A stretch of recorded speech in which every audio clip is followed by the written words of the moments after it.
Mzansi, Shawn Mkhize has been dragged from here to Timbuktu for using cheap material in building Durban houses washed away by floods. Hi, I'm Mzansi. Hello and welcome to Entertainment News Mzansi. If you're new to my channel, you're here for the stories, go ahead, click the subscribe button and the bell and you'll never miss an update.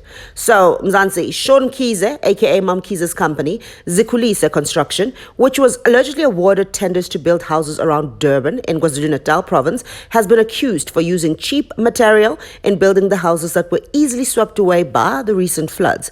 Now, Durban was among the most affected towns in KwaZulu-Natal, which were affected by the recent floods that have since claimed more than 250 lives and left dozens missing from that region. Months worth of rainfall fell in one day in the province of KwaZulu-Natal last week, resulting in floods and mudslides, which swept away dozens of properties, including cars and houses. Now, most of the houses that got swept away are thought to be government-funded social houses project, RDP, houses that are usually built for poor communities in townships.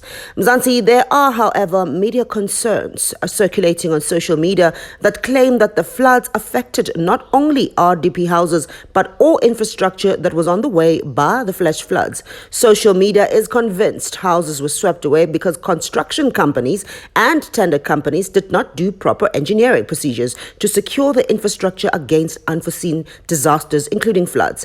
One of the companies that got such a tender was the Zikulisa group of companies that happens to be run by millionaire and socialite Shawn Mkhize, popularly known as Mkhize. She has been getting backlashes on social media, Mzansi, for being part of the people that benefited from the schemes that have left thousands homeless in KwaZulu-Natal.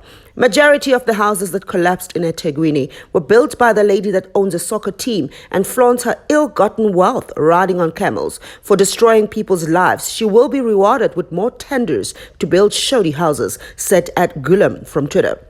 Sad thing about our country is that we never hold people accountable. Cheap material used for maintaining infrastructure, but pockets are filled. In other countries, this would constitute homicide, said another Twitter user at Real Sibusiso Z.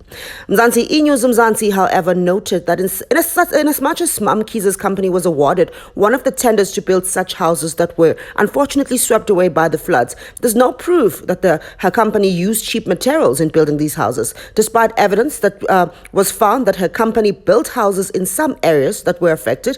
There is also no proof that the particularly affected houses were built by her company. Now, Mzansi, there you have it. What are your thoughts on this floods and the houses that were swept away? Do you also believe that Mkhize is to blame, or cheap construction companies and tender companies that are building these houses with cheap material? Because in as much as you look at it, it's not only the cheap houses or the houses that are labeled as cheap that were swept away. Do leave your thoughts in the comments. I love to hear from you. But for now, I will bring you the updates hard, just the way you like it.